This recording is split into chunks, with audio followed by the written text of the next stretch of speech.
This is Oliver Greenwood, and you're watching the Break It Down show. Boom. We like to get things done. You're here because a mutual friend, Brandy, said, "Hey, you got to have Oliver Ollie on the show because we're similar people. We have a lot of similar things in our background, and not just because we're veterans and both enjoy trying to step into our city government and try to lend a hand where we can, but we're also from Benicia. How great is that?" I think it's phenomenal. I like the city. I like Benicia. Every time I drive by, there's that road sign that says Benicia. Just fun to see. Yeah, yeah. There was an ad back when they were first trying to get Southampton built out. So it's the early 70s.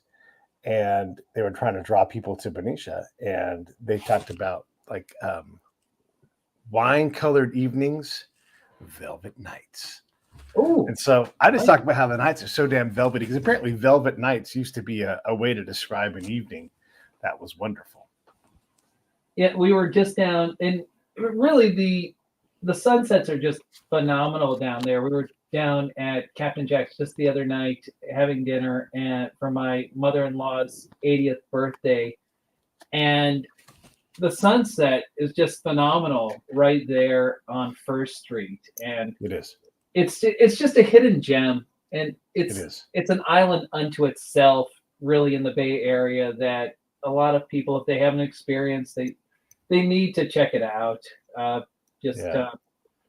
uh, just city wise, climate wise, everything. It's got so much going on. It's idyllic and it is gorgeous there in almost every direction.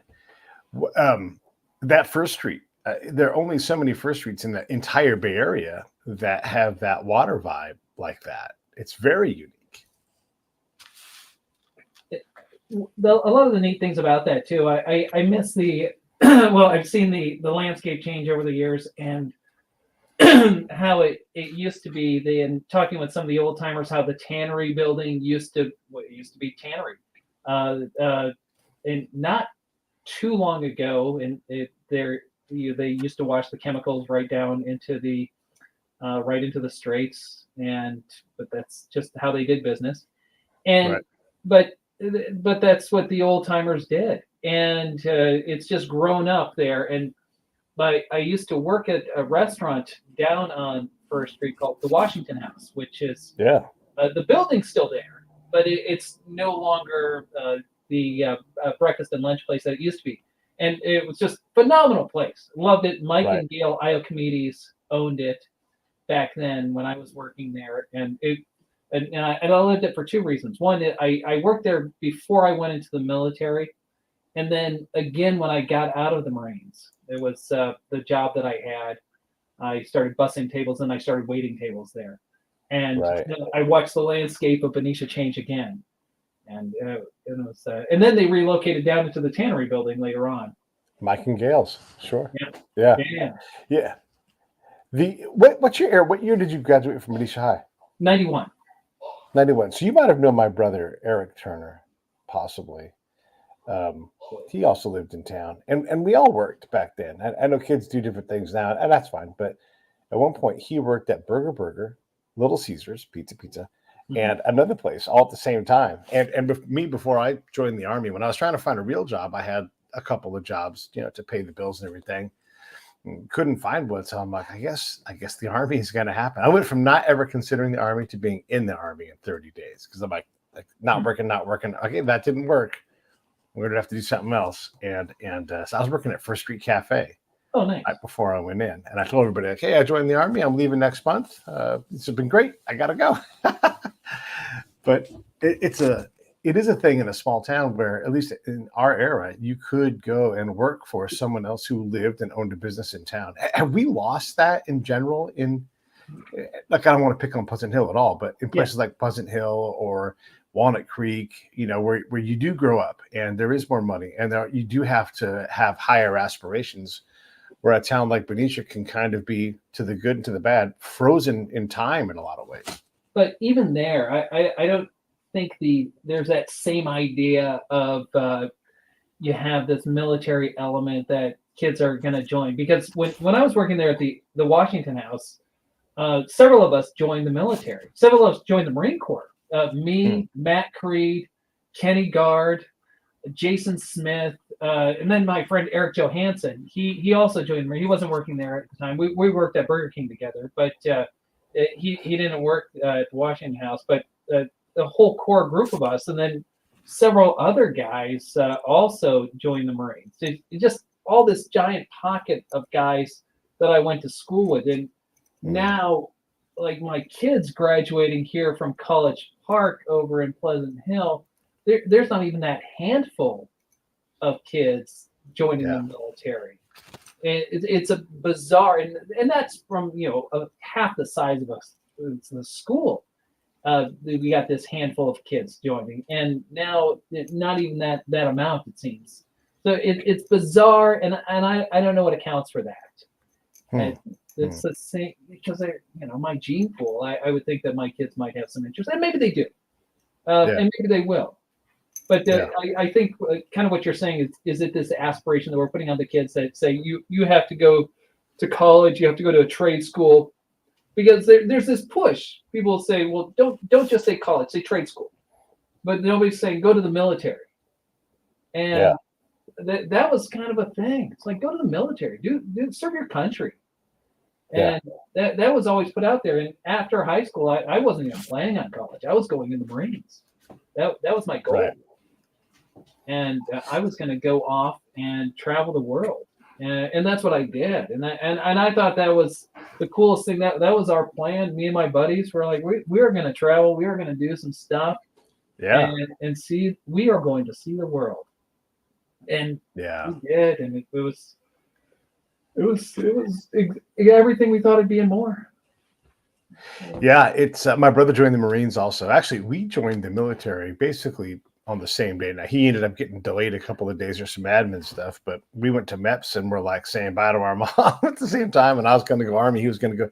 And he had joined on delay entry. And so he had already been in high school for a year knowing he was going to go in. Yeah, and you don't know the time, but you can always get out and everything. But he did. He went in. And so he and I were in boot and basic at the same time and had this great exchange of letters. And, it was a great experience that we used to be able to talk about and hilarious. And again, like he had no real designs on what he was going to do next. So he was like, so I'm going to join the Marines and be proud of myself. And, he bought in for that. And it was great for him. And then I went there because I didn't know what else to do. If you can't get hired anywhere, because the economy was terrible when I graduated. Mm-hmm. So trying to find a job was rather challenging. And so off I went. But there was that opportunity. And it really did make me a better person. I learned that I could get up if I had to. I learned that I could climb a little higher on a hill. And physicality was never a problem for me. But knowing that there's more past what you think is the limit and pushing through that and being like, oh, man. And it taught me to compete a lot harder in life. Yeah. You see what you can do, and it's neat when you're hanging out with people from all over the country. You're exposed to different walks of life. You're exposed to different socioeconomic people from different socioeconomic areas that you just never even understood, is what I found. Like I had no contemplation of these guys. One guy that I remember being in boot camp with, he was a carny, and he'd been traveling the country as a carny, and absolutely fascinating. You can meet that person in the military. Yeah, the military is it's phenomenal. You meet everybody, and it was awesome, and I absolutely just love that side of it. And then there were guys who were, one of the guys that I was in with, he signed up to be on the Marine Corps wrestling team. And of course he ended up in an infantry unit with me. And he got to go to the wrestling team after we got back from Somalia, which he was a bit disappointed about. He was hoping to be there before we went overseas, but so goes life. Yeah. When you deployed to somewhere like Somalia, did you even know what you were doing? Did you know how to be a good infantryman? Did you know what the mission was day to day? Or was it just kind of happening for you? So part of what we did, I was in a boat company. So we drove F-470 Zodiac boats, those big little rubber boats, 16 foot long. And so we were out there training a lot, and when you're in a raider company, part of what you're doing is you're just training, training, training. So you know there's a mission. You know that that's what you're going to do. You're going to go on raids, and that's the plan. Right. And you get used to being outside all the time, sleeping on beaches, and just being miserable out in the ocean. And then the idea with that is if you deploy anywhere, then you're just going to be used to it. And then we would go out on a ship, and even part of the training, we'd go out on a ship for several weeks during the workup to deploy. And in that, we just get used to the idea of we would do these mock raids, come back to ship, and that was part of the training. And so when we went out in we went on a Westpac, which is we floated out of San Diego, first to Hawaii, then to Singapore, and then we were just sitting out in the Indian Ocean for a bit. And so it didn't really register for me. But for one, I was on guard duty on ship, so I didn't really care what we were doing. Yeah. Like, just get me off of guard duty. Get me off this damn boat. Yeah, Yeah. I'm like, anything will be better than this. Pulling these ships on a ship is just ridiculous. I'm walking around in the well deck for hours at a time, just aimlessly bored. But ship life for a Marine it's kind of nice. Unless you get this duty or guard duty, it stinks. But overall, you're just working out, you're eating, it's hanging out with your buddies, and in a small space. It'd be about 15 of us living in a room about the size of my office here, which is about 10 by 12, and which is very narrow. And but that's where you live. It's just this nice confined place, and you complain all the time, but it's one of those things you wouldn't trade for the world. But you get out there, and we've done all these workups, and then they say, all right, it's go time. All right. Yeah. Okay, here we go. And we've been doing these over the horizon training raids. And they say, okay, we're deploying the boats and we're going over the horizon. And ours ended up being the first successful over the horizon raid since they tried one in World War II. And it was doing that is not everything. It's correct. It's long. It's a long ride.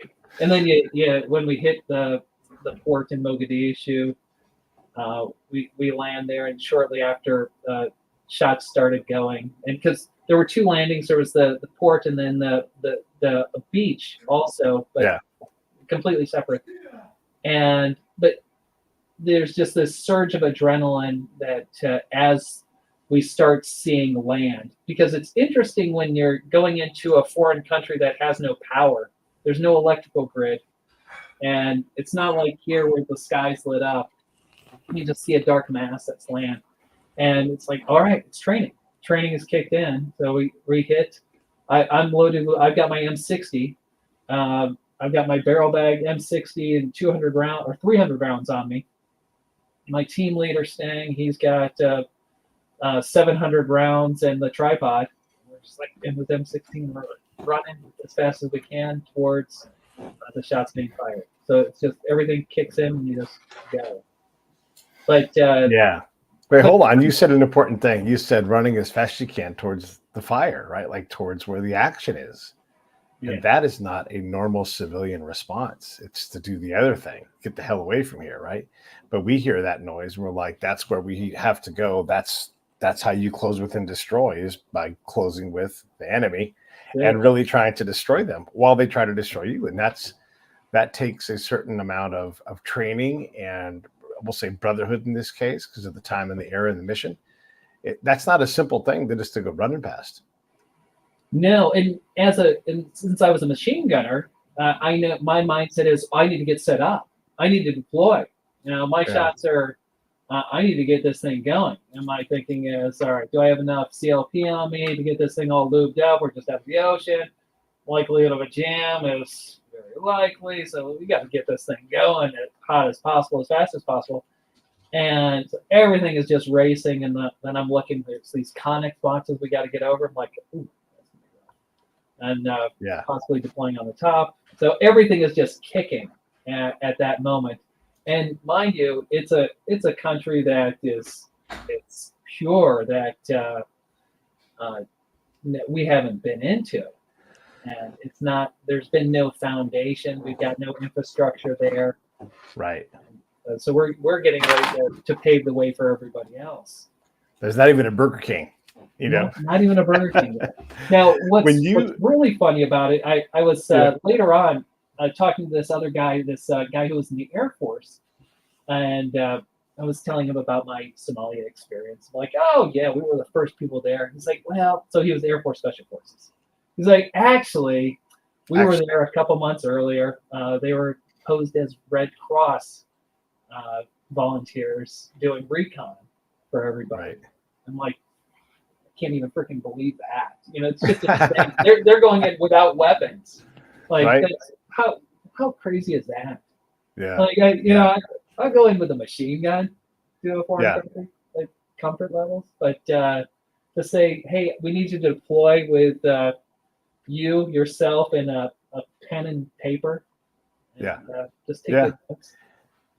Well, that's exactly what I do. But the other thing I wanted to ask you about your M60, because in my unit, I was one of the bigger, stronger guys. I was in great shape, right? And so they're like, why doesn't Pete carry the 60? I was also the unit, the backup armorer. So when I'm saying the word armorer, I'm saying like I had been through the armorer course. That takes 2 weeks, and you learn basically nothing about being an armorer except for some regulations on how to hand out the gun. They're like, you've taken everything apart. You know what not to do. Other than that, you know, and so I come back to like, didn't they give you a toolbox? And I'm like, no.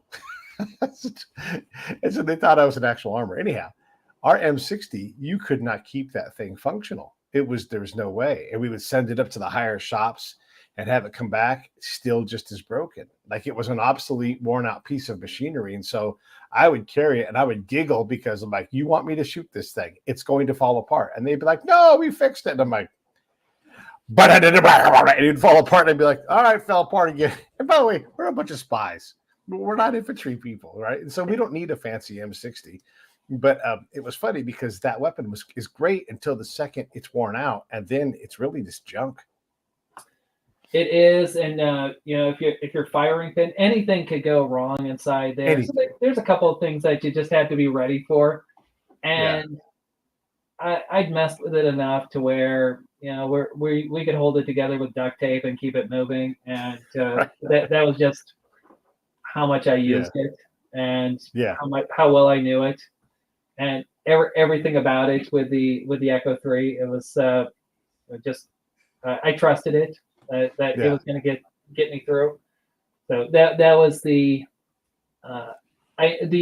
Army experience. I know they switched over a little bit faster than the Marines did and got rid of it, but we kept going with it, and we're like, yeah, we're just going to make it work. And we would go to ranges, and I would put 10,000 rounds through it at a range. Without a problem, and when it would jam up, but we were just like, sorry, and that was mine would physically fall apart. The butt stock would rocket off and hit me in the arm, you know. I'm like, hey, I'm gonna need a while to put this thing back together. Like it would just shake itself to pieces. I get but it. They all kind of did that though in some way, you know. That's why I'm asking this, because it's funny how much it doesn't work, but you can make it work, right? Yes. And and so I would have stuff with me. I'd have zip ties. I'd have everything with me. Just you have to be prepared. You got to say you always want to prepare for that failure, and because you just never know. And when you're in a Raider unit, we didn't have backup. We didn't have anyone waiting there. We're miles from the ship, and most likely not getting back to the ship for a long time, and that was it.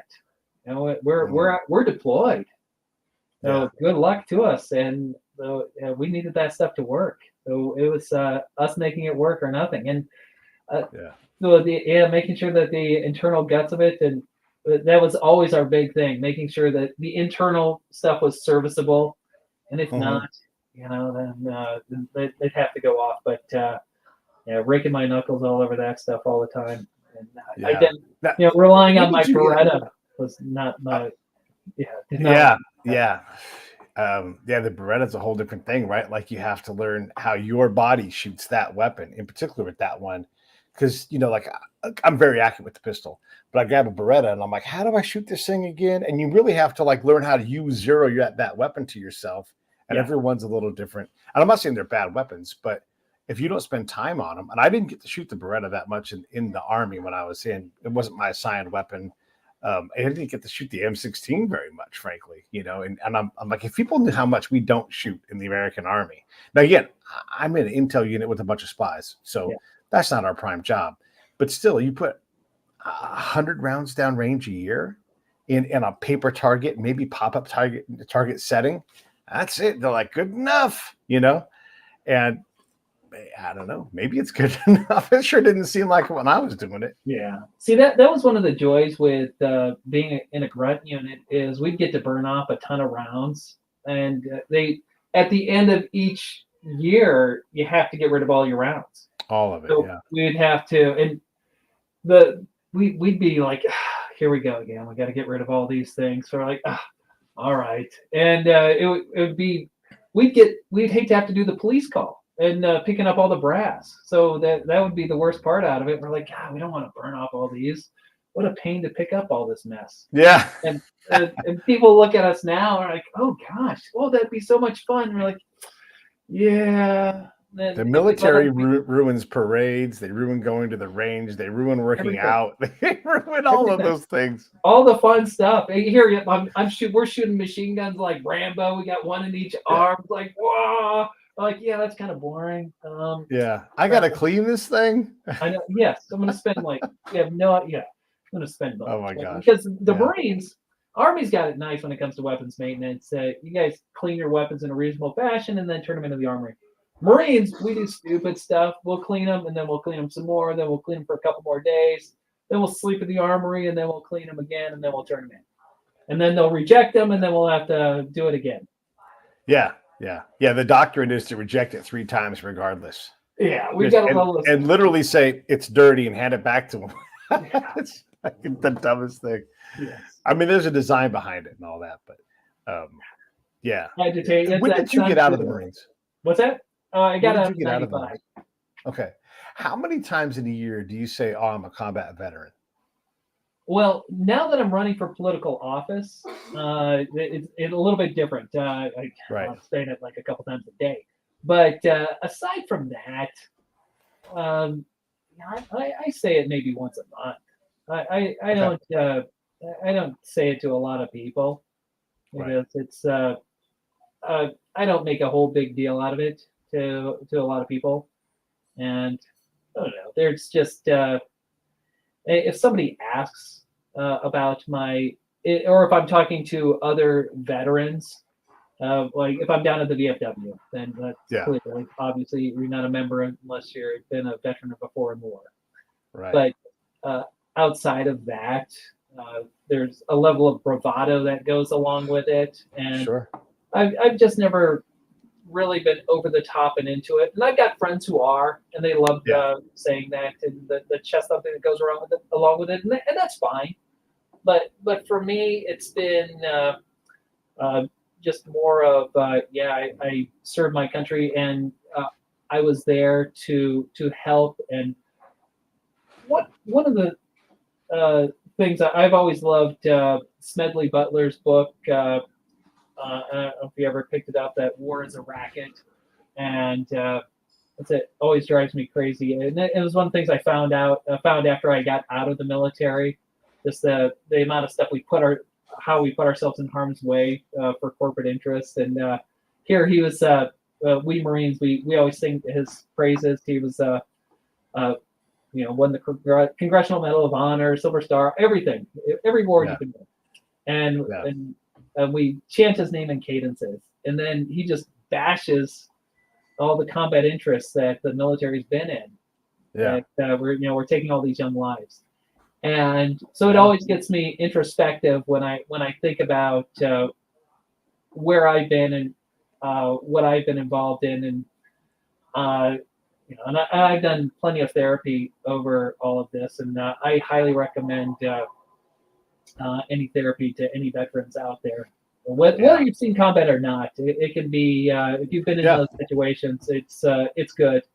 Just in fact, if you have been, anybody out there, if you have been in any type of combat situation, no matter how minimal you may think it is, you probably need to get some help. I was one of those who held out on getting anything done, and it wasn't until my wife was like, you really need to go talk to someone. This whole waking up in the middle of the night screaming stuff, that's probably not normal. You got to do something. So, well, I'm fine. How about I drink some whiskey? I've got it under control. Well, I stopped drinking a long time ago anyway, so that's good. And so I got no excuse. Right. And so it's just a matter of taking care of that stuff.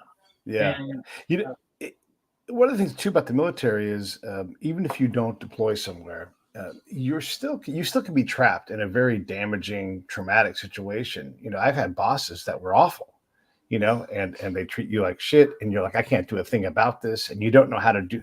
Like, I want to compete, I want to do well. I don't need every day, but I want to be like, hey man, I see you working hard, you're doing a good job. I just want that every now and then, right?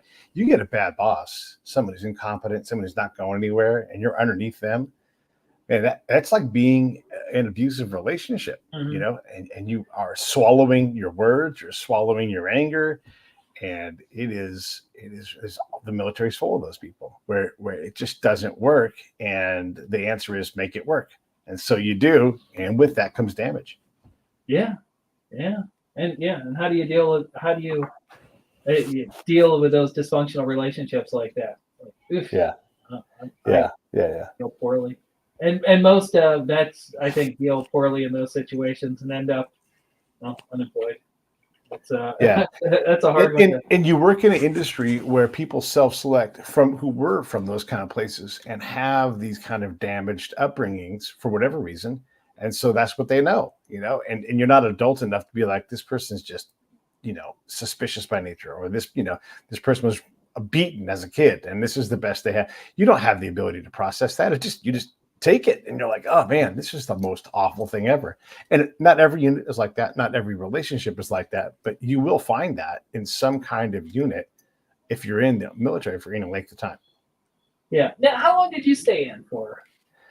I've got a question for you about this too. I was in the Army 3 different ways. Now, we won't even count my time working for contract companies, but 3 different ways. So I was in the regular Army, the reserves, and then the Department of the Army. I worked for them as a civilian, but still sworn in, wearing uniform, carrying a rifle. I was authorized to do all that stuff. So I would say that's with the Army.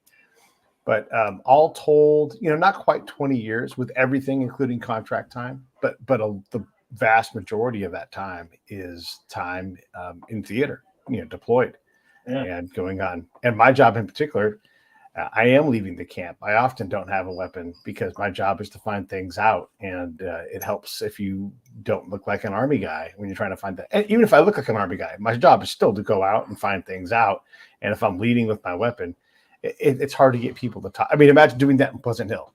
I'm walking around like, I'm here in town. Yeah, just trying to find things out. Like, you're wearing fatigues. You have a helmet on. Like, it's just really hard to do that. And so that time I spent, I had to learn to adapt to all of that environment. And I guess my question to you is, look, I am a combat veteran, right? Like, I deployed regular Army, spy, Bosnia, done, patch on my shoulder. That's what we do.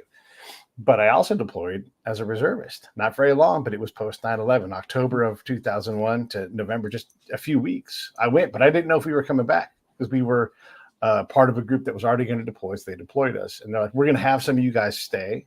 And some people did stay. I got to go back, but that's a combat deployment. In the we went to Egypt. It's the Mideast, and I left the wire every day, and it's a great job. I had a lot of fun, but that is a combat deployment in my mind. And then I deployed also as a civilian, and so in my mind, I've deployed in the Army with the Army, sworn in 3 different times, which increases my combat veteran bona fides. But I don't know if that registers for everybody. And if I had done that in a motor pool, would I be as no, that's a combat deployment. Would I be as firm? I would, but not everybody would. And I can understand that. What are your thoughts? Like, what makes a combat veteran? Can you be a civilian who says, Army Corps of Engineers, Seabees. Are you a combat veteran? Oh yeah, absolutely. Yeah, Yeah, it doesn't take much. I look at the people living over there in the situations. They're living in combat situations, yeah, yeah, and here we're coming in to help, and this is their day to day life. Yeah, we're going yeah, into it as a combat situation. We got mom and dad that are trying to raise their kids in the ah, combat situation. yeah. You're going in gathering intel about it, and they're just doing the best they can to get by. Right. So yeah, for me, it doesn't take much. I'm not one Yeah. of those. Oh no, I was in the infantry. We're the only ones who rate to be called the Yeah. combat veterans. Oh But I hell mean, you could say that. You could be like, no, no. we're the ones that go out and do the hard Oh, shit. And then, don't get me wrong. When it comes to yeah, bravado and me talking to anybody else, you're all freaking pokes. Don't get me wrong. yeah, right. 100%. However, uh, realistically, yeah, everybody's involved. And the yeah. moment you're out there, the moment, because I understand the trauma that goes in the mindset, our Mhm. head games that happen, and the post traumatic stress that occurs when you're out there. It's a real deal. It's It will real. mess Yeah, with your head like nobody's business. So it's yeah. man, yes, I mean, it chemically changes how your body operates, and what yes. people don't quite understand. So let's say that you've got someone who works as a mail clerk, right? Well, first Mhm. off, you and I are going to leave the camp every day or just sleep and live outside. There is no camp. And we come back to the camp to maybe get a shower and some good hot meals. But if I don't get paid, if I can't get replacement pants, if I can't get more ammo, if I can't, and everybody, if I can't, there are 10 people trying to help make sure that I've got everything I need to go do my job. And they're all desperate to get off of the ship because they don't want to be on the stupid camp Yeah, either. They're like, please get me out of here. And one of the things I was able to do was go, hey, do you want to come with me in my mission? I could use an extra set of eyes. And they're like, I get to leave the camp. And I'm like, yeah, why not? I need help, your help. You want to get out? We're yeah, solving problems here.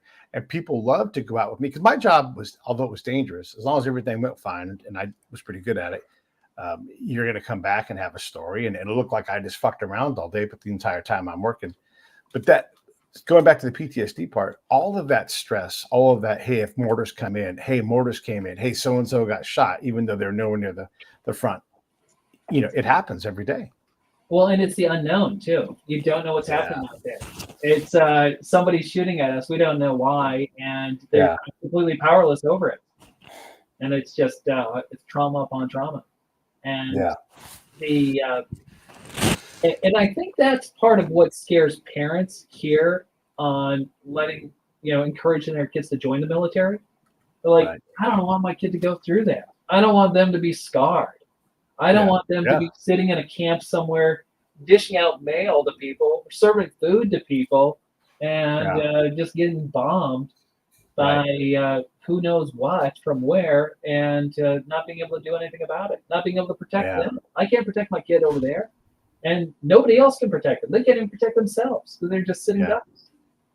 So I yeah, posted a then wanting to go out with you, it's like I feel like I can accomplish something. yeah.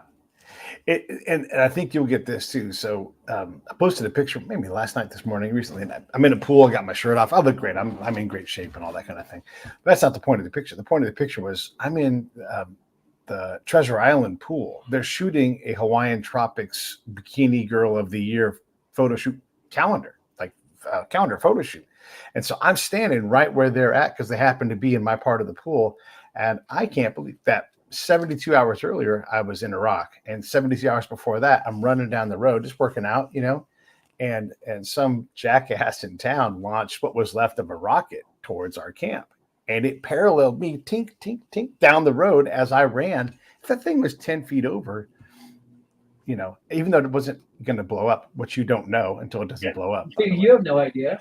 Yeah, you have no idea. So that thing goes kissing by the road. And I'm so used to that. I'm like, yep. And I kept running because that's where and so that level of damage that comes from these things, you don't realize it at the time. Big, strong guy, great shape. But the fact is that near death experience, these things add up. And when you're so calloused to that, you don't realize how tender you are under that callus, and that callus is going to come off at some point. You are going to have that tenderness you have to deal with. Yeah. And I was thinking the other day we were about some of the training that we would do. We would some of the stuff we would rappel and fast rope out of helicopters and things. And one of the things we would do when we were fast roping, and fast roping is just sliding down a rope out of a helicopter. Right. And me and my buddies, we would try to land on each other's head, and we would try to slide as fast as possible. And what we started doing is we would start letting go earlier to try to get a bigger drop, because obviously the friction from the rope is slowing us down. So we need to, and we start dropping earlier and earlier and earlier until we're making pretty significant drops. And just foolish stuff that it was all fun and games till my buddy Rich, and Rich stayed in a lot longer. Rich retired from the Marines as a master gunnery sergeant, and he I'm laughing. It's because he goes to slide down, and his rifle it tees up in the hole in the helicopter, and he looks up just because he lost, and so the panic in his eyes, and we all thought it was hilarious, and here he's got the look of death in his eyes, because we can get him out of it, but at the same time, you're 80 feet above the ground, and you're like, we're going to get your head this time. We're going to get you. And it's just the crazy mindsets like you're talking about. It's like, hey, something's about to kill you, but it doesn't really bother you at the time. It doesn't. He's about to plummet to his doom. Oh my gosh. We're just having good fun. I get what you're saying completely, and we do these things all the time. And then if you have good leaders and good NCOs, they grab you like, "Hey, you jackasses, you're going to go down that rope 100 more times. You're going to do it right every goddamn time until I'm tired of watching you do it." Because they've got to fix that. They don't want you getting hurt, trying to hurt each other. I mean, and it's so funny because Rich you was need the that NCO, experience. unfortunately, though, and that's what made it even better. Oh my gosh. Well, I don't know if you recall this, but a guy named Matt Fitch from my class, he passed away. He was in the Marines, and I think they were either prepping for Panama or they're in Panama. But it was just a dumb thing where dumb Marines were doing dumb shit. And so they were on the bank of a river. It's all kind of straight out of the investigation, right? So they're on the bank of a river. They've got equipment there, and their CEO sends them down to guard it. 3 dudes. None of these guys are, I think there's like a E3 or E4 tops is there. And they decide, because they're Marines, they're going to swim across the river. And the first guy made it barely. The other guy had to turn back. And when the guy made it barely, he's like, "I barely survived. I thought I was going to die." And Matt didn't make it. Were they supposed to be swimming? Nah. Are they Marines that are going to swim when they see a body of water? Yeah. And so because you didn't have someone with enough experience to be like, "No, we're not swimming. If you are swimming, we're going to do it in this way because none of us is going to get hurt doing this. Yes, we're tough, but we're also not stupid." And so these things happen all the time, though, where you don't have the right kind of authority, the right kind of experience to be able to protect yourselves from, and look, did they make a bad decision? Yeah. Did it seem bad when they were doing it? Nah. Would their commander have said, "Hey, knuckleheads, just stand here and guard this ship," but we're bored, right?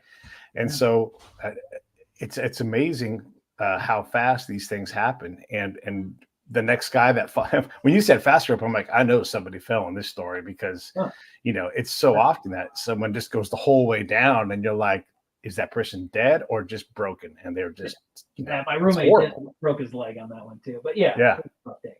Well, and then Panama, another guy down there, we did our jungle training down there at Fort Sherman, and he there's this obstacle course, and at the end you low crawl through under this barbed wire, but it's in water, and we were all diving into this water to do this, and this guy, he dives in, he snaps his neck.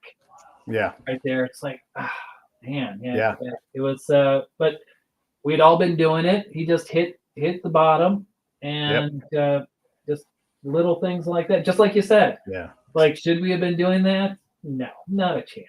Yeah. And and he was an NCO, and there were other NCOs around. I was a knucklehead lance corporal at the time. That was kind of one of my last fandangos before I stopped drinking. And Right. yeah, so it was Panama was dirty. It was a rough spot for me. But Well, I appreciate you going and doing it though, and yeah, and having this experience. I mean, we all move on from being in the military eventually, whether it's 30 years later or 5 years later, whatever it's going to be. But we always carry these things, especially you guys, you Marines. You guys, you love being in the Marines. Like Army folks, we're so big. We're like, well, oh yeah, I was in the Army. Yeah, whatever, true. But you guys love it. I know. We just don't stop. Yeah. Marines.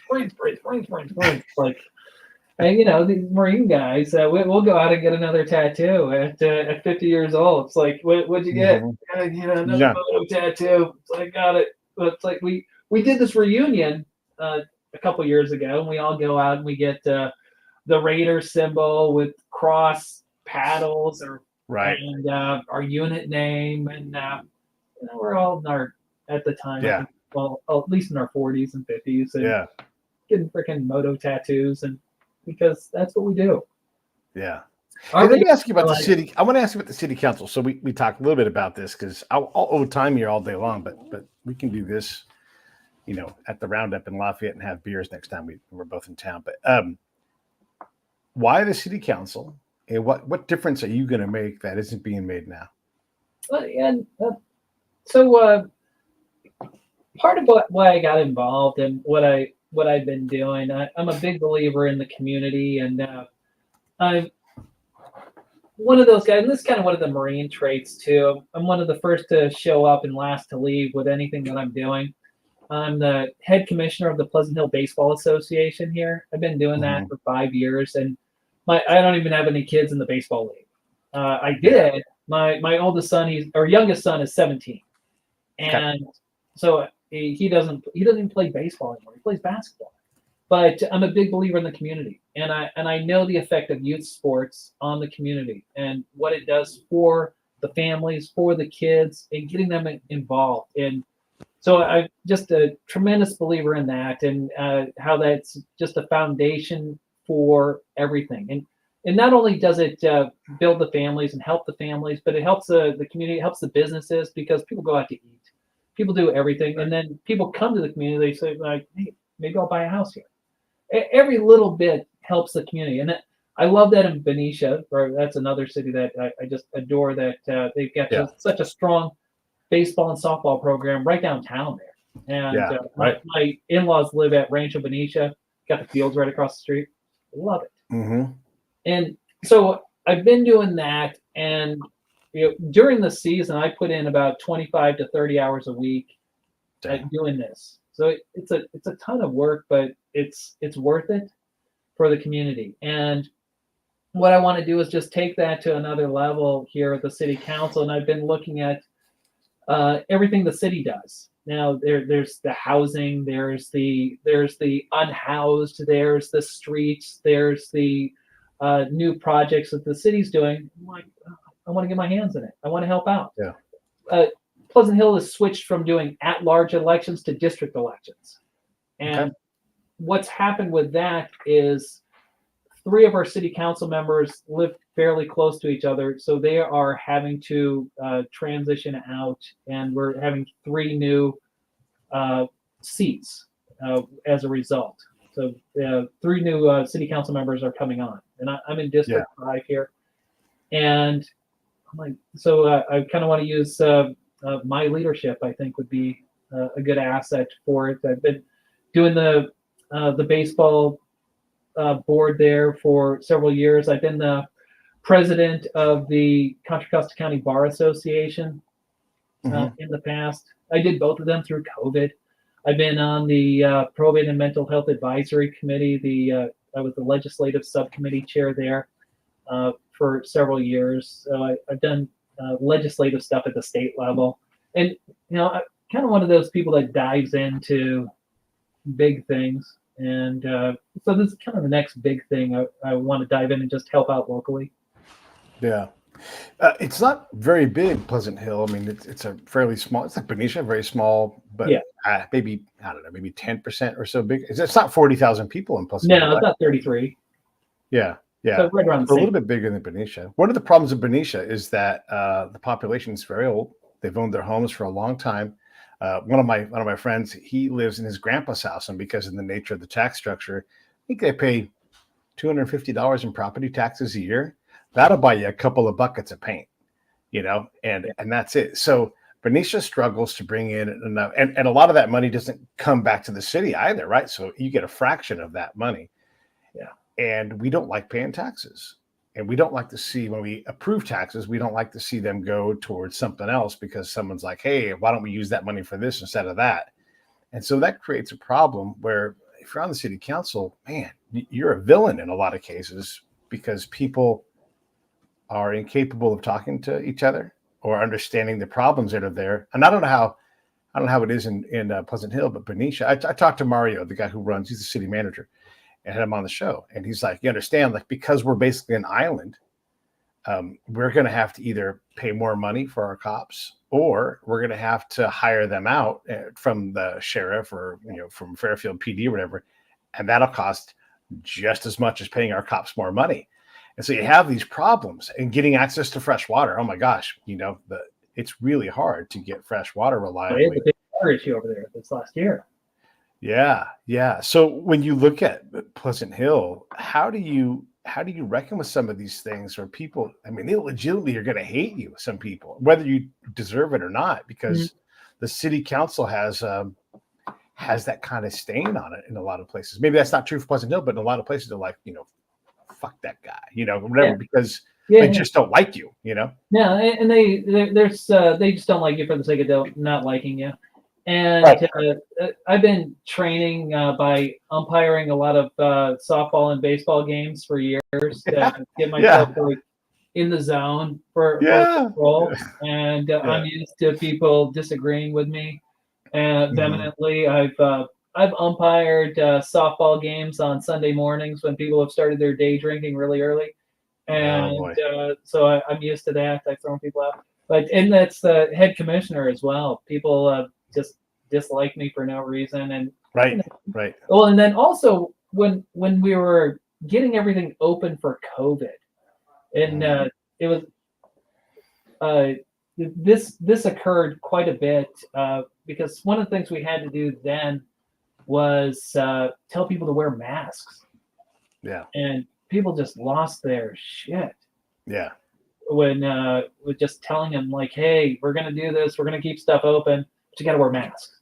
I'm like, Yeah. no, and I get it. I'm like, Yeah. but we just gotta do this to push through.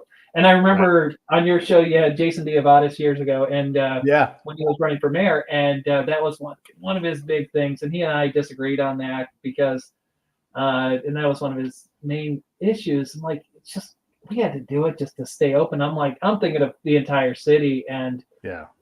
then not just there, but I was the president of the bar association as well, and keeping the courts open, working on that. I was working with public defender, district attorney, the sheriff, the probation, everybody Right. to keep the courts open. Like, we got to stay masked up because we got to keep this stuff open. That's it. People Yeah. need to comply with these things, and that just put a huge target on me. And people were just disagreeing to disagree. I'm like, I get it. I get you don't like it, but this is what we got to do.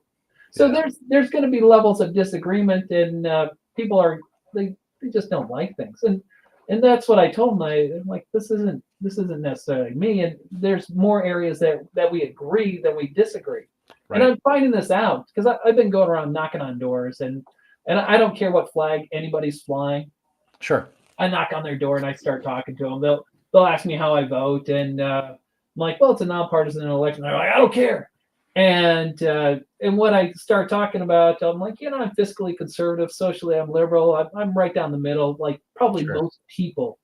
And once we start talking, usually we see eye to eye because Yeah. that's how people Yeah. are once you start talking.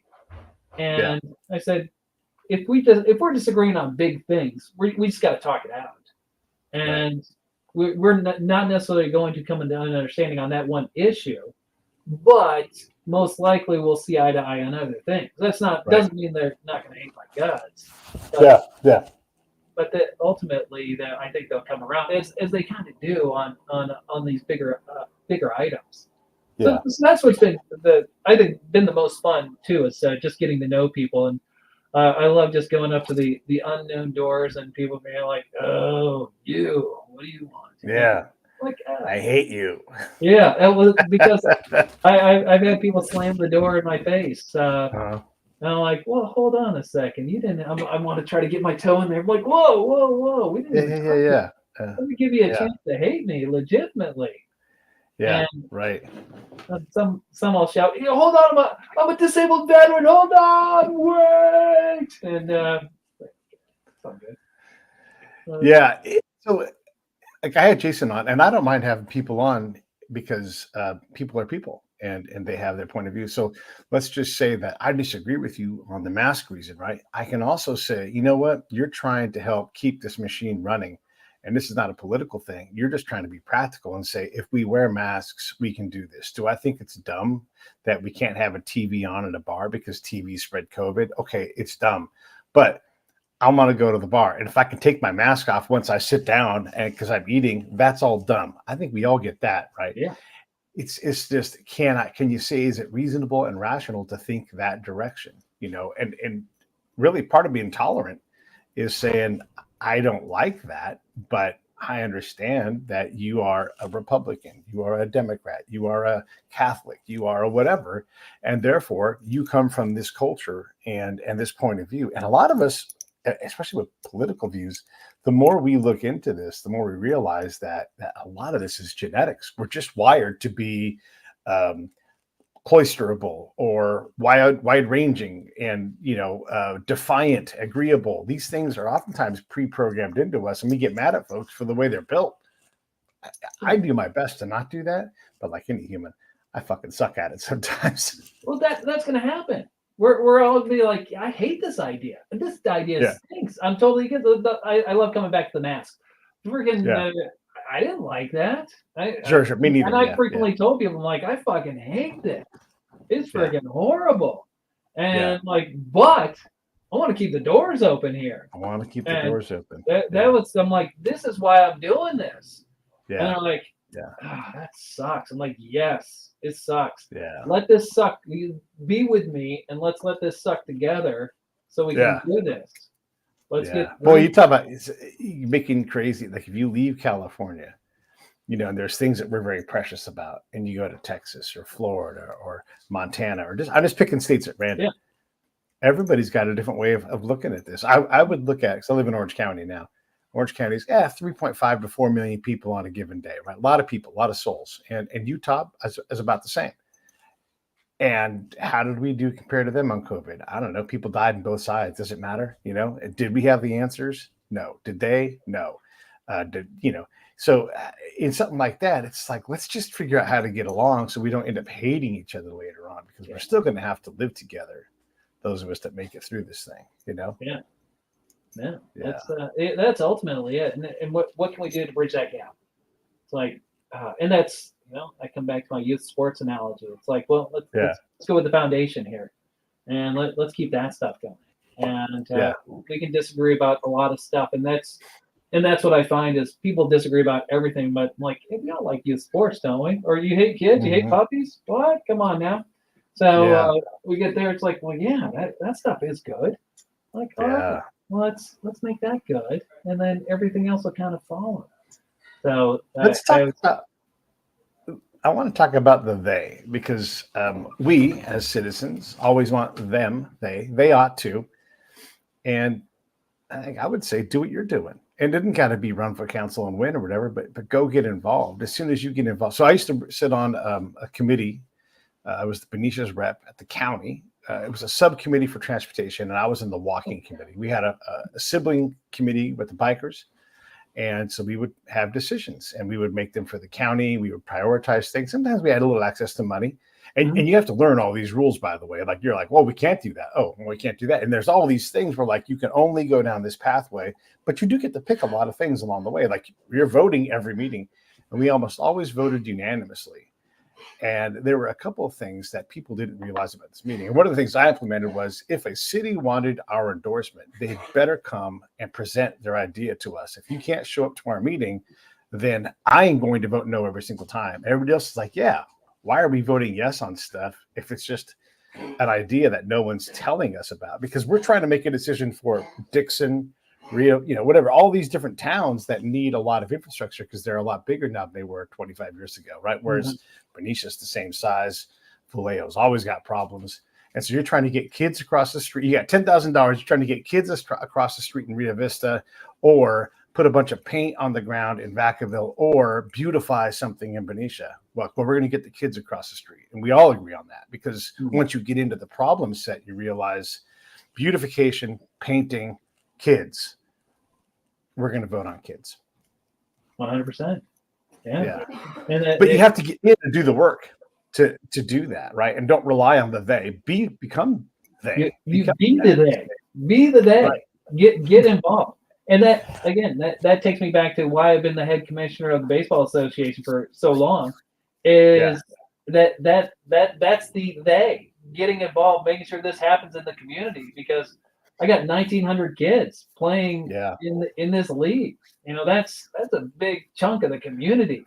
That's who I'm supporting here. Let's do this stuff, make this stuff happen, because that makes the community a better place. And anytime you're doing that, because that's shaping families, that's everything. Like you're saying, the walking, getting out there, what you were doing there, that's super important. And there's all these other aspects within the community that need to be done. And people always take it for granted. They're like, well, somebody else is going to do that. Right. Yeah. Somebody else is going to show up.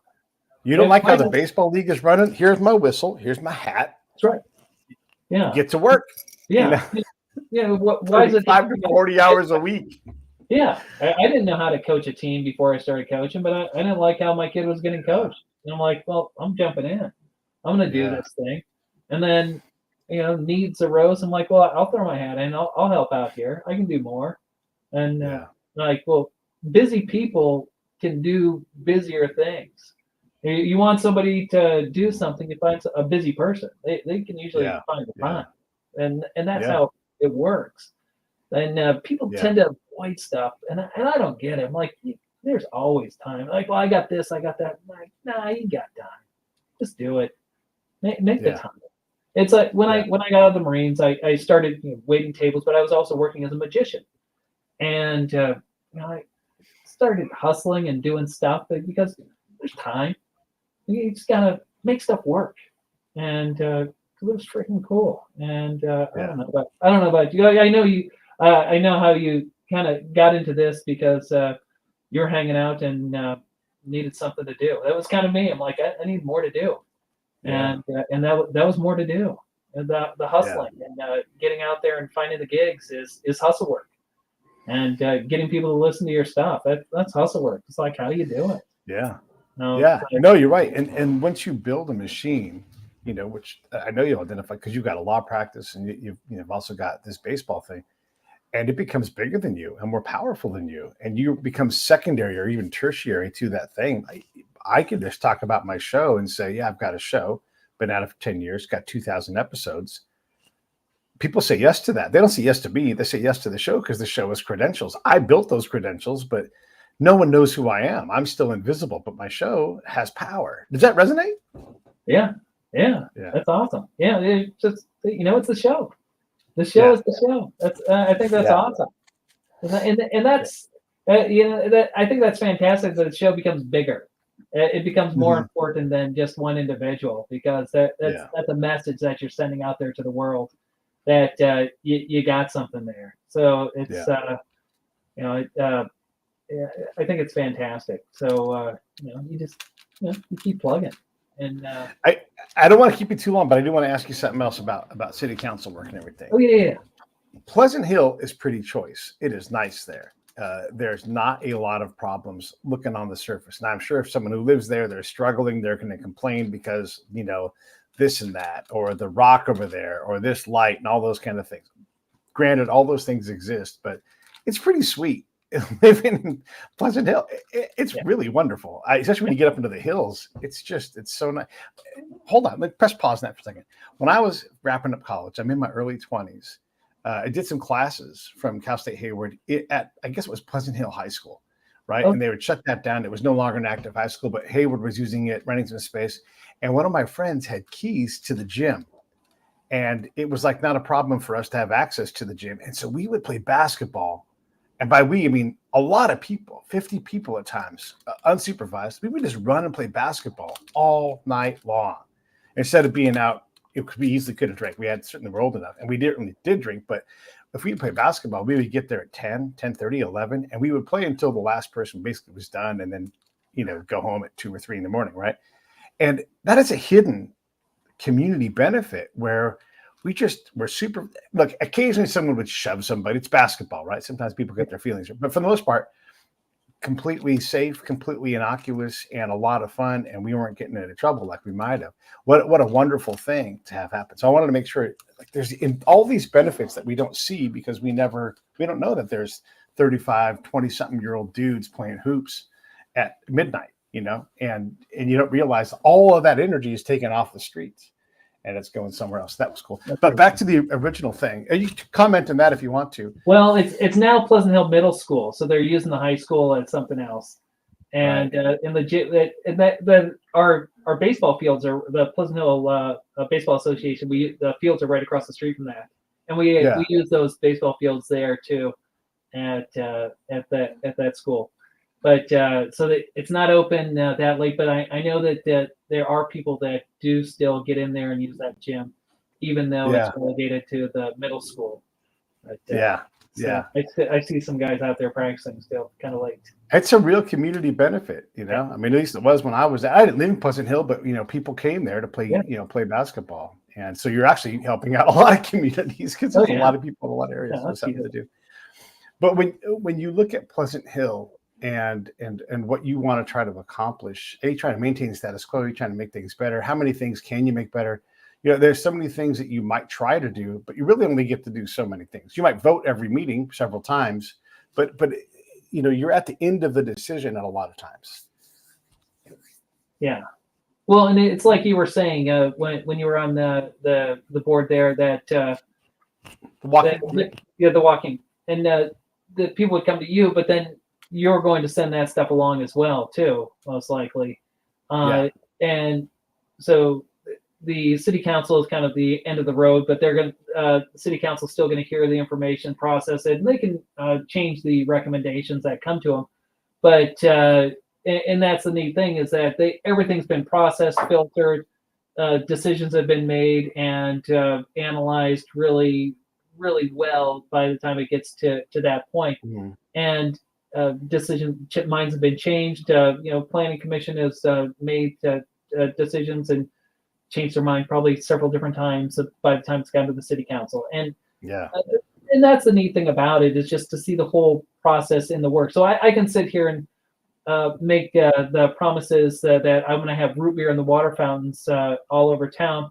But ultimately, somebody can say, well, you're a lunatic. That's not going to happen. We've already looked at that. And obviously, Dr. Pepper is the way to go. And we've decided that. And it's already coming up to the board, so up to the city council. So that's what it's going to be. And if it gets there for me to vote on it, then I'll be like, well, hold on. Let's reconsider. But it still get a hand in the process there.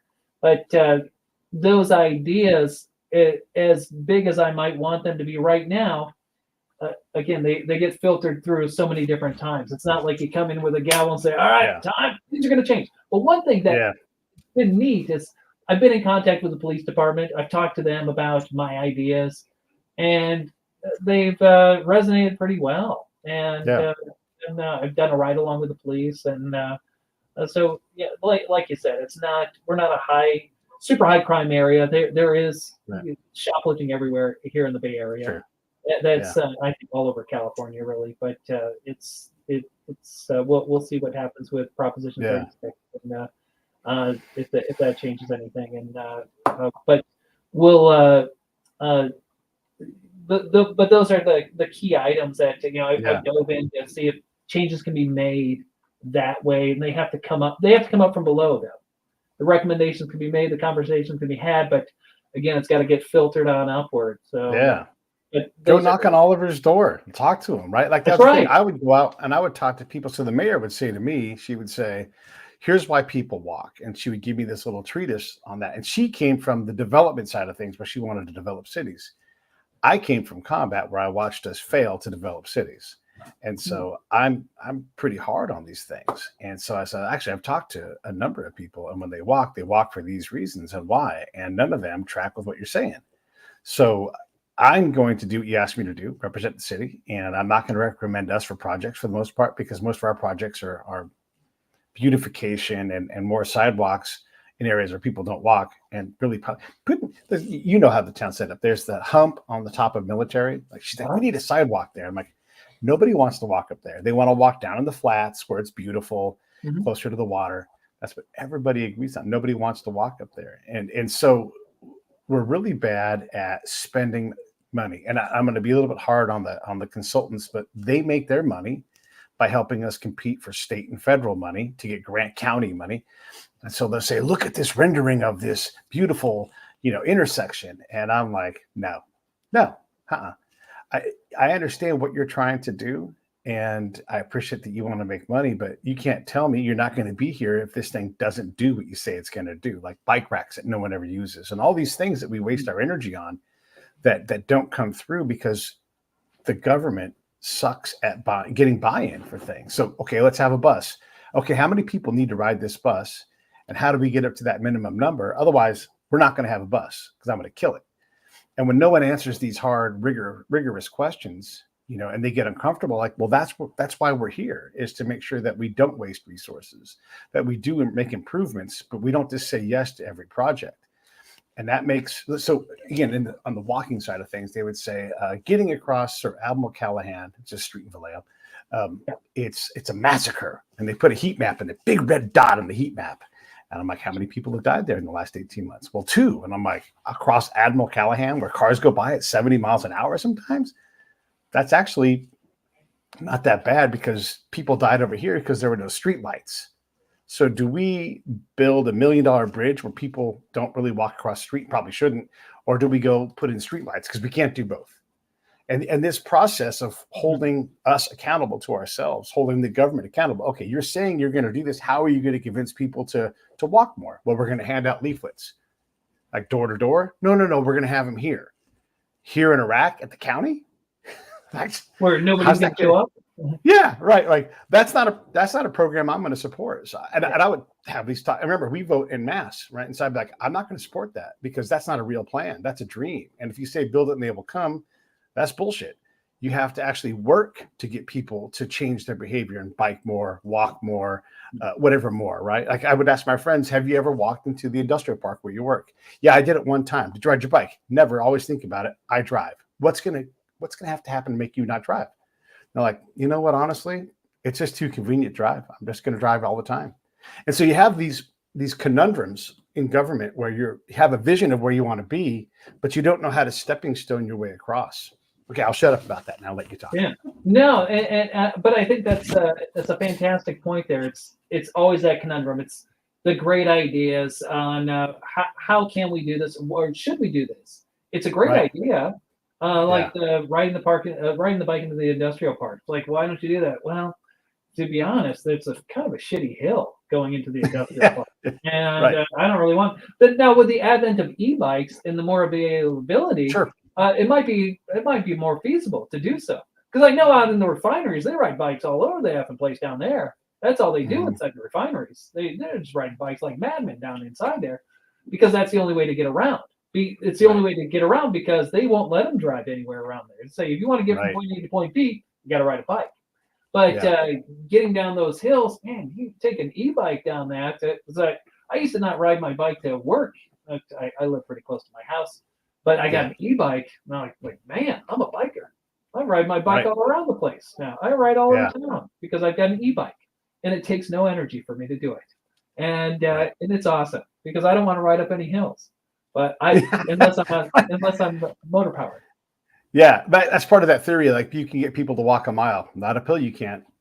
No, not that's uphill. right. They're not going to do it. No, if somebody has a cattle prod, I'm gonna get prodded a lot. I'm like, ow, that hurts. Oh, this is Yeah. painful. It's a painful way to Yeah. go because Yeah. that's real. And back to your Admiral Callahan as well. It's like, yeah, we're gonna put flyers down at a post office 10 miles away that we're hoping people are gonna look at. Like, And Mm, that's one of the issues we've had with getting the information out here about our district elections. We just switched over this year to district yeah. elections. And I'm going around telling people like, oh, we've got district elections. Like, wow, when did that Yeah. happen? Well, we put in all these flyers that we send out to every single house in Pleasant Hill. And I'm like, really? Right. I didn't see that. I'm like, Yeah. all right.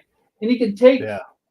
take the horse to water, but a pencil must be lead, and they're just not going to see it. They can't see Yeah. it until they see it.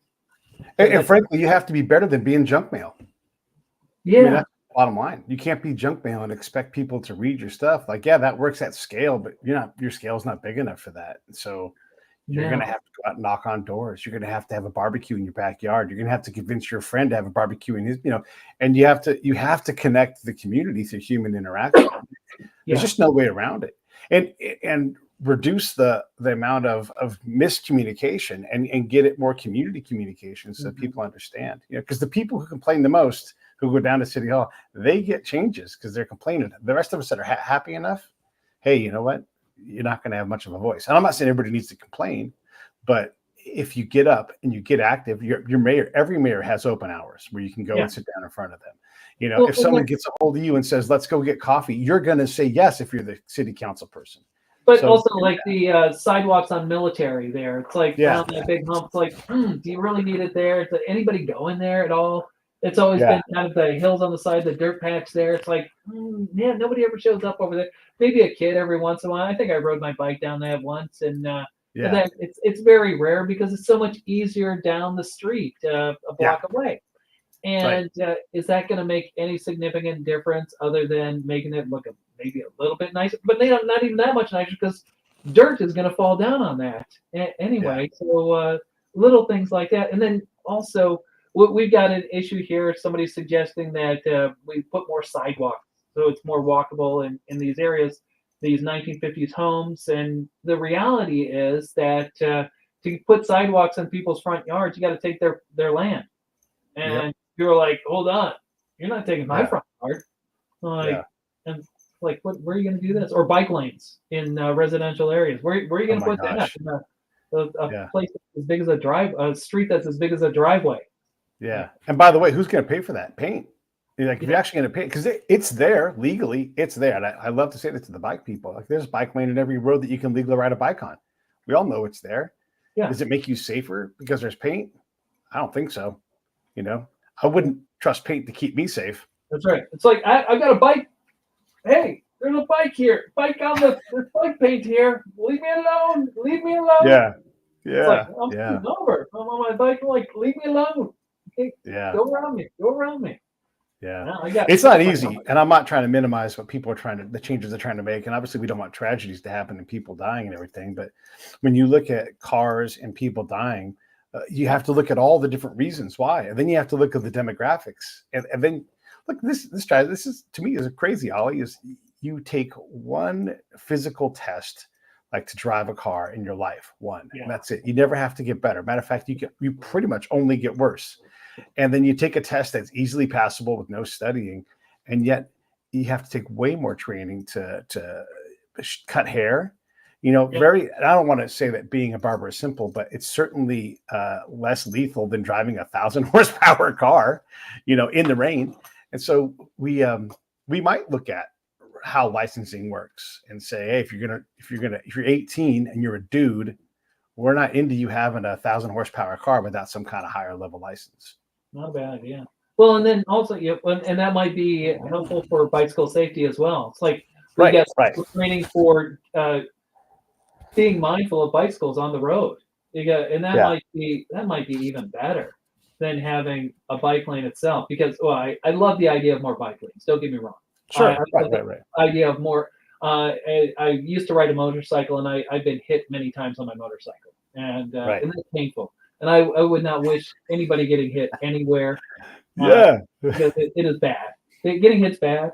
And bicycles even worse because you have less protection than I had on my motorcycle. Yeah.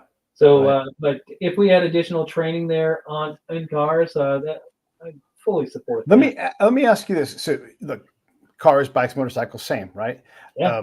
When I drive a motorcycle, I check my mirrors, but really I don't, because I try to go faster than the flow of traffic in Yeah. all settings. So I'm encountering the traffic on my terms. Sure, I check my mirrors, but I really need to keep my eyes forward. I also check the drivers around me, their mirrors, to see if they see me, and I communicate. I see you, and if they go, yeah, I see you, then we're it's not long, but that communicate. I've also, and I know you've seen this, people look right through you and you're like, that person does not see me. I check up off the throttle and I'm ready. And then they pull out in front of me and I'm like, yep, that guy was going to kill me. And then they jump and they go, oh my God, like you materialize that. I know that when I ride a motorcycle. I don't know that I know that when I ride a bicycle. Do you feel like you ride it as intently as you ride a motorcycle? No, because I don't have the same power that I have on the motorcycle. So I can't do the same. I can't ride. I'm looking the same as I do on the motorcycle at the drivers, but they're going by too fast. So I don't have the same reactions as I do. I can't get out of the same situations as I would on a motorcycle. You're also working physically harder too. Yeah, like okay. Yeah. Even on my e-bike, I can't get out of the situations as bad. It doesn't have the power to get out of a situation like I would on a motorcycle. So that's what's terrible about it. And on these, I avoid the bigger roads for that reason. And somebody was talking about these protective barriers, and I've seen them somewhere. Well, kind of like on the bridge, the Benicia Bridge. There's a protective barrier where you can ride a bicycle, something like that. And I think I've seen that on some roads as well. I think that's probably a good thing for a situation like that. That certainly will save the day. But outside of that, you can't keep. There's no way you can maintain that same level of comfort on a bicycle unless you're like a super rider like Lance Armstrong, who's just super strong. Yeah. The other thing too is we tend to want to put things on the road, or like paint and things that glue to the road and add extra concrete. And I submit these things make things more dangerous. Like if you go into the Hillcrest neighborhood of Benicia and you start messing with the space for traffic, that's not doing anybody a favor. That's just making a very old, narrow neighborhood more dangerous in my book. There's a couple of bump outs going across. Nobody else cares about this. It's coming down a very steep hill, everybody, that you can burn your tires out all the way up because it's so steep. And it's called Panorama. And they put bump outs to make the crossing there shorter, right? And like that protects anybody, but it really doesn't. And look, have kids ever been hit on any of those hills? Sure, on occasion kids get hit, but is it a problem? Probably not. Do you want to take and make less space for a car going down a road that you have to speed down? Like there's just no way around it. You have to speed down those roads.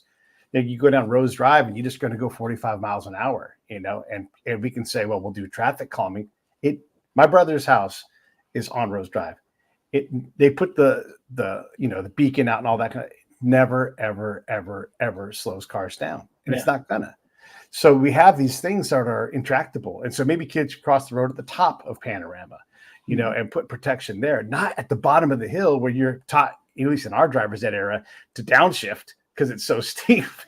So, and I'm not saying let's not focus on safety, but let's also understand what's possible in our area where we're at. And if we're going to spend money, let's not put concrete in the middle of the road thinking that it's going to make drivers not hit that concrete, because that costs the city money. Hey, you put this concrete in the damn middle of the road, I'm going to sue you because it's damaged my car. And guess what? They're going to win. Yeah. And when I was in law school, my first year torts professor, he always used to say that first year law students always want to put waivers and signs on everything, as if that's going to solve the world's problems. Like that'll do it. That'll keep me from doing anything stupid. There's a sign that says do not do this. Don't whiz on the electric fence. There's a sign. It's like, well, hold on a second. Here I go. It's one of the ladies that I came across the other day said they have the speed, one of those speed signs there that clocks your speed. Yeah. So people use that to see how fast they can go. Right. I've done that. Right? Yeah. It is the opposite of calming. People are accelerating to see how fast they can go. Yeah. Like, Yeah. like kind of Yeah. works, but not really.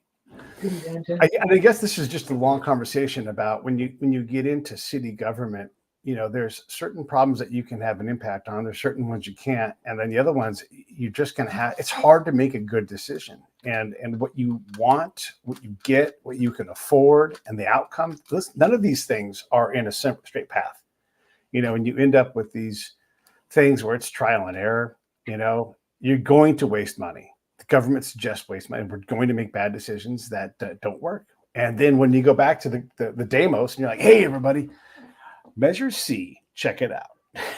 They're going to be like, no, And so you have to, it's such a hard job. And I appreciate people like you who go out and do that, who become the they and say, hey, look, I'm going to do my best, but you're going to have to help me out. Talk to me. Allow me to make some mistakes.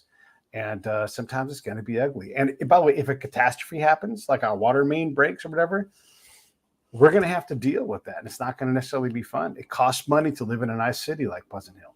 Yeah. One of the neat things that some of my ideas that I started off with have shifted as I've been knocking on doors and talking to people. And I'm always scribbling down ideas as people are telling me, because I'm not coming into any of this as if I know everything, because realistically, I don't. And I'm always willing to learn and take better ideas as they come along. And I always ask people a couple questions as if they're willing to talk to me about what they do for a living. I got one guy. He works out at the Antioch Fairgrounds and assists the unhoused. He brings them in, people who want to get off the streets. Does this transitional housing there, and it's a transitional housing program. It's like, oh, and it's this pilot program they've been setting up in other cities as well, which is just awesome because I had no idea it even existed. I've even talked to one of the local programs. They have no idea it exists. Right. And it's just phenomenal. But I wouldn't have known that unless I knocked on his door and talked to this guy. Yeah. So my idea was, let's just arrest everybody and clean them off the streets. And so now it's like, well, hold on. We can transit. Now, that wasn't quite my idea. But we can do some transitional housing for people that want to get off the streets. We can do drug rehabilitation stuff for people that want to get off the streets as well. There's all sorts of resources out there. But again, my ideas have changed, and that's what I love about being a center of the road type of guy. Is I got freedom to move. I'm not dead set on, here's what we got to do. We're just handing out blankets and tents to people, and we're going to let them stay, or we're just going to lock them up and throw away the key. It's like, we're good. Yeah. As much as I beat on walking and biking, I want these things to work out and to be safer and be more enjoyable. I want people to have fellowship, and if that means riding bike, great, let's do it. But let's not punish other citizens. You're like, oh, well, you drive a car, we're going to make it hard and horrible for you. Like, no, let's not make a system more efficient. Let's figure out how to communicate so we can actually build a real need that the government has the ability to actually have an impact on. If you're telling me there's 10 people in this town that ride bikes, let's make that 1,000. And then as we do that, let's build capacity for that. Don't just say, you guys have car brain and you're stupid, because now I'm not interested because we're just catering to a very small special niche, and I got bigger problems to solve than that. We had a community bike day fairly recently, and it was awesome. It had just a gigantic turnout. And one of the great things about it that they were really pushing was bike where you can. It wasn't bike everywhere. It was bike where you can. And which is, I think, the message that because it's that enjoyment factor. It's not do this because you must to save the environment, to save the world. It's you do this because you're going to enjoy it, and do this because it might be nice. And if you have a bike day and no one shows up, that's a message. And you guys had a great bike day. That's great. Like, okay, how do we get involved in this community? How do we improve it? And are there 10 approved routes that we're willing to look at putting resources into? Yeah. And then can you bikers double the size of this bike event next year? And if you can, let us know how we can help you, because that's what we're here to do. Yeah. It was one of those where I showed up. I was just going to kind of schmooze around for a little bit, and I ended up parking bikes, and I turned it into a non-campaign event. And good. it was awesome. I'm like, I'm just gonna Yeah. hang out and help. And I found that I work really good with a broom rather than doing anything else, rather than with a clipboard trying to Yeah. kind of canvas. So I didn't tell anybody what I was doing. I just kind of started working. They gave me a shirt. I actually got a free lunch out of the deal too. Hey. I'm like, this is good. This lady's like, what a shirt? I'm like, yeah.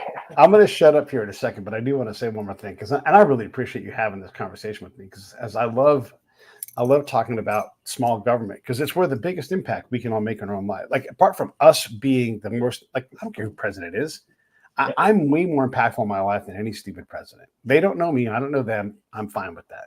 But local, yeah, like, let's get involved. Let's figure out where the work is. And one of the things I learned from going to combat and talking to Afghans and Iraqis and listening to how we were going to help them is, you cannot invent a problem and import a solution to it. Because what happens is you actually import a problem. And so you have to have ground truth. You have to understand where people are at. And the question I love to ask was, what is the smallest problem that we could solve today? Just you and me, like, hey, can we move this concrete wall?